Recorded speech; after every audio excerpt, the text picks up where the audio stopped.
I will try to keep the backstory basic. My brother was married to a woman called Kathy. They were both people with an addiction who entered recovery when they had a son, Freddie. When Freddie was 5, my brother passed away. Kathy relapsed. My husband and I got custody of Freddie when he was 6 and later adopted him. He's now a tween. We've tried to keep a relationship between Freddie and his maternal grandparents, Pam and Joe. Freddie goes to see them once a month to spend the day and sometimes overnight with them. Pam and Joe have brought up that Kathy has been clean for over a year and they'd like to reintroduce her to Freddie's life. We've said no to this because Freddie was in therapy and his therapist has shared that he has some extremely negative feelings towards Kathy. We've never shared this with Pam and Joe because it's not their business. We've just said no, the time isn't right. Last weekend we dropped Freddie off, intending he would spend the day there, and we took our daughter to the nearby riding school. After about an hour, we get a call from Freddie saying we need to pick him up because Kathy's there. We rush to the house to find him, Joe and Pam outside arguing. It devolves into chaos, with Joe and Pam trying to convince Freddie to come inside while criticizing me. Then Kathy came outside and the arguing got worse. Eventually Freddie started shouting at Kathy and she started sobbing and we took that opportunity to leave. Joe and Pam called and texted, but I ignored them for a couple of days while we calmed down. When we called, we told them we would no longer allow Freddie to visit them. They betrayed our trust and his, and the things they said about us and to us were heinous. We said we were done with them for the foreseeable future. They pleaded with us, but we held firm. We've blocked them from Freddie's phone, but we're keeping the line open with us because we want to collect evidence of their harassment just in case. Kathy has reached out begging for contact with Freddie, and we've also ignored that. Family advice is split. Some say we've done the right thing, and some say we should allow supervised contact. Freddie has said he would see them again, but not Kathy, but we don't feel we can guarantee that. We've never gotten along well with Pam and Joe, and I don't know if that's clouding our judgment. I know that this is the only link he has to Kathy's side of the family, but on the other hand, Freddie was in tears for hours and had nightmares after seeing Kathy. Am I the idiot for banning visits with my son's bio-grandparents after they ambushed him with his birth mother? Not the idiot. Pam, Joe and Kathy are huge idiots. Kathy clearly traumatized Freddie. She's going to have to live with that. As much as the mother wants to see her child again, that child's well-being trumps any of her needs. Her choices made her a danger to him. She's going to have to live with the consequences. Pam and Joe have clearly demonstrated that they place their adult, toxic daughter above their grandson. They will also have to deal with the consequences of their choices. As the child of a parent like Kathy, yes, 1 year clean is way too soon, especially just ambushing poor Freddie like that with someone who traumatized him. There was absolutely no regard for Freddie. The situation was all about Kathy and what she wanted and what the grandparents wanted as well. It's just disgusting, selfish behavior that's only given Freddie more problems to work through in therapy. We had a similar situation in our family. A mom completely bailed on her kids, then years later wanted to resume visitation. She was required to attend reunification counselling so there could be a determination as to whether seeing her would be in the kids' best interests. If you ever decide Kathy should be given another chance, I recommend you to go this route. Such requirements may even discourage her and make her go away. This is what happened in our case. Too many hoops to jump through. Meanwhile, the kids were protected emotionally and there was no residual damage. The grandparents should also go through something like that. I would call his school and any other place he goes right now and make sure they know Pam, Joe and Kathy are not to have contact. People like that are plotters. You cannot leave your kid alone with people you can't trust to follow your rules as parents. If you let his mom back into his life and she relapses and leaves again, it will screw him up forever. For now, ignore all outside input from the family and just protect your kid. That's your job as parents. I married my now husband 3 years ago. He has a daughter who's 27 with a preschool-age kid and has now given birth to an infant girl. Her relationship with the father of her children is complicated and he's out of sight right now without getting into more details. She has no income and can't pay rent, so she doesn't have a proper place. Thus, for the last 4 months she's been living with us. Those were the most hectic months of my life, lack of sleep at night and chaos during the day. Lots of control over food because her older child is very picky and couldn't even watch TV properly because, again, the kids want to see cartoons. My stepdaughter didn't try to have the father involved, seek child support, or try to find any solution for herself during the time she's been with us, and I'm tired of all this. She isn't even giving me the potential that she might do something. She decided that this was where she'd live. So I told my husband that he has to get her a place and try to reach the father of her children because this situation isn't working at all. He refused because while he was already the one paying for all her stuff, he didn't want to pay extra rent. In our house, everything is 50-50, and it was like that even when she came, but he paid for extra necessities like children's clothes, diapers, etc. My stepdaughter doesn't want to get out either because she has her free cook and free babysitters in the house. My husband doesn't want to pay extra rent. I held my ground that she got till the end of this month to leave or else I'll file for divorce, which will cost my husband a lot. I did sympathize with her situation, but now it feels like she doesn't even want to try and help herself, and I'm so disappointed in my husband. You are the idiot. Honestly, you may not like his response if your first move is to threaten divorce after only 3 years when things get tough, and you're expecting your husband to choose you over his daughter and grandchildren. Do not threaten your husband. Do not make him choose between you and his kid. The kid wins every time. Exactly. You married for better or for worse. Now you've hit a hard time, only a few years into the marriage, and your reaction is to threaten divorce. You're asking your husband to choose between his wife and daughter. A very tough choice for any parent. I feel sorry for him having to make this decision. Some group therapy may help the three of you learn conflict resolution skills. It sounds like it's needed. Anyone calling OP the idiot can send this woman money for a new apartment. OP, not the idiot. It would be one thing if this was a short-term situation, but according to your post, she has 0 job prospects, no skills, and no way of ever earning money. She will live there forever with the kids. Not what you signed up for when you married. You're paying 50% of the household expenses, including her and the kids. Until things change, stop doing for everyone. Don't pay 50-50 because rent should be split at least between the adults, so only pay a third. 47. My children weren't happy about this, so I encouraged them to give her a chance. My children reluctantly agreed. My ex and Cassie got married. My ex dropped my children off a day early with Cassie this weekend and they all looked upset. I asked what happened and my daughter started crying and telling me Cassie was not her mom. My son looked angry and started backing his sister up and I looked at my ex, but Cassie said she thinks now that she and my ex are married, it's proper that they now call her mum. She was so matter-of-fact about it. If my children weren't upset, I would have laughed. It was ridiculous. I told Cassie that if they don't want to call her mum, they don't have to, and they can keep calling her Cassie or Cassandra, but they will not be calling her mum unless they want to. She didn't like that. She accused me of being jealous and stopping them from bonding.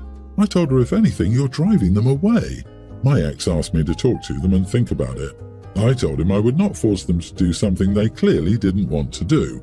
Cassie started insulting me, and I told them to leave or I'll be calling the police. They did leave. I got an email from my ex and Cassie saying they're going to take me to court to get full custody. I told them I was ready. I told my cousin about the situation, and she said, "Are you willing to put those kids through a traumatic experience being fought over in court?" She said when she went through it with her ex, her children were traumatized, and even as adults, they're still in therapy for it. Now I'm doubting and I don't know what to do. Am I the idiot? Not the idiot. Most courts allow children past a certain age to decide who they want to live with if the parent is found to be fit. I'm sure it's a bluff, and it's a bit absurd for your ex and his wife to think it's normal. It will be ironic if your ex does seek custody because you will not force them to call someone else mum. It's basic parenting, teaching your children to think independently. He's a moron if he thinks he's going to get full custody because OP won't force her children to call their stepmonster mom. Tell the ex to bring it on, but he better be ready for the potential outcome that his visitation is reduced by request of the kids. Plus, if he keeps forcing this, he runs the risk of losing his son in 2 years and his daughter in 4. Your cousin is wrong. It would be more traumatic for your kids to see you not fighting for them and letting them live with someone they obviously don't like, and tell your cousin to give that speech to your ex. I, 30 female, have a teen daughter, Leia. Married my husband Mark, 46 male, 6 years ago. He has 2 children from a previous marriage. Coy, a male teen, and Coral, a young female teen. Mark and I have the kids full-time, but his kids live with their mom for a few weeks during the summer. They moved into my lake house, which has 5 bedrooms. 2 of the bedrooms upstairs have bathrooms. My daughter had one of those rooms. But as the girls began high school, Coral began complaining about not having a bathroom and said it was unfair. Mark and Coy told her to stop complaining. Leia said it was fine and asked if she could turn the basement into her room. I didn't like that idea, but she begged, so I agreed. It turns out my daughter wanted a room makeover, so this worked out. We gave the kids an allowance and allowed them to get a work permit. Coy worked at an arcade and told the girls he could get them jobs. Coral refused to work, but Leia agreed. After 5 months of saving her allowance, she could buy everything she needed to decorate. Coral never bothered to go down there because she believed it was full of spiders, but Coy was helping her every day. After a week, she completely transformed the basement. She invited everyone down, and it was stunning. I didn't even know that computer towers could be clear.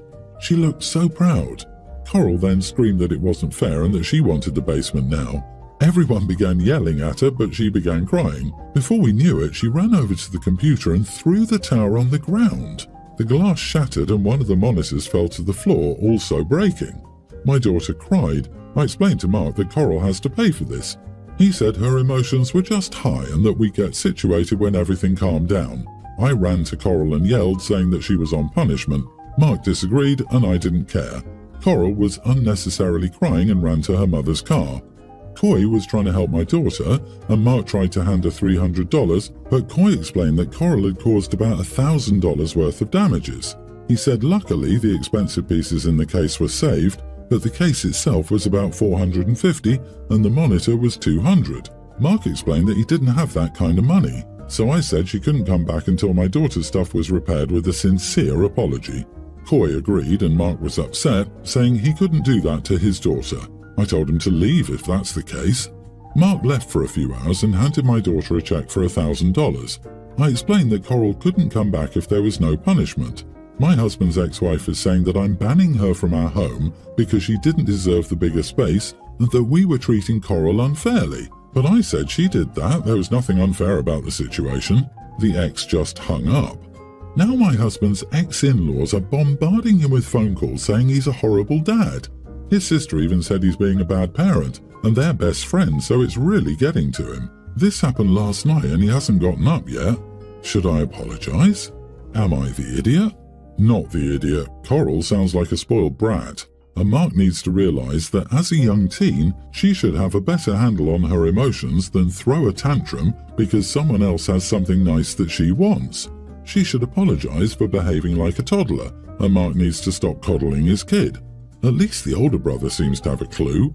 Let him stew in his feelings. Maybe he'll get some insight into why his dismissive parenting isn't doing anyone any favors. That's exactly what I was thinking. How is a young teen experiencing the emotional highs of a 7-year-old brat? Wow, wow, wow, I want the cool thing that this person has. I know, I'll just start destroying crap that I'm jealous of. Like what? There are clearly some extra issues going on here because his son seems pretty responsible. Maybe it's because she's a girl, she's been raised differently. Yes, I'm guessing Coral has always been Daddy's precious little baby girl who can do no wrong. Can you see this in a couple of years when Leia saves her money and buys a car? How much do you want to bet Coral has a fit, takes it without permission and wrecks it? Or keys it because she wanted it? Jesus, with no accountability, Coral will continue her behavior. Hubby could solve all this by disciplining his kid and getting her therapy. I'm glad he paid your daughter back. That's what the law would do. A young teen can't be made to pay anything, so it's the parent's responsibility. That's just not the end of it. He also needs to pay for a good lock for her room before his daughter is allowed back. Update, I found out the complete story and there is a lot of drama. It's over a boy. So both my daughters are cheerleaders and it's a school dance coming up. All of Coral's friends are cheerleaders and they all date football players except her. So her friends have been trying to hook her up with Brad for the past month. But it turns out he's interested in Leia. My daughter, 29, has one child named Sally. We have a large family with a lot of aunts and uncles. In the beginning, everyone was super happy to help out and be the village. The problem started when my daughter started having issues with everything they did when helping her out. At first, it was big things that should be respected, like respecting nap time, but over time it started to get smaller and smaller. It got to the point where she was nitpicky just to nitpick. Whenever someone would babysit or help her out, she would be texting them constantly or hovering over their shoulder. Some examples are Aunt Jen's basement not being safe. The kid doesn't go into her basement. washing the dirty baby clothes with the wrong softener, and food not being correct, always too hot or too cold. The list goes on and on. To make it worse, she has an attitude that she's the one doing us a favour by letting us near Sally and that we're not helping her out since none of us need to help out. I've talked to her about this before. I understand she's a first-time parent, but it's very frustrating. It's all her way and she won't accept anything else. It's got to the point where they didn't help her anymore. They were tired of her nitpicking everything they did and were done. She complained that no one was helping her and basically they all sucked. I told her she no longer has a village due to being overbearing. She called me a jerk and hasn't answered my texts. Am I the idiot? Not the idiot. Sometimes you just have to tell people the truth without sugarcoating it. Don't bite the hand that feeds you. Don't be rude to the people that are helping you. Also, don't worry. She'll call you when she can't get anyone else to watch her child. You called her out on her behaviour. She should own it. Exactly. She doesn't want a village. She wants staff.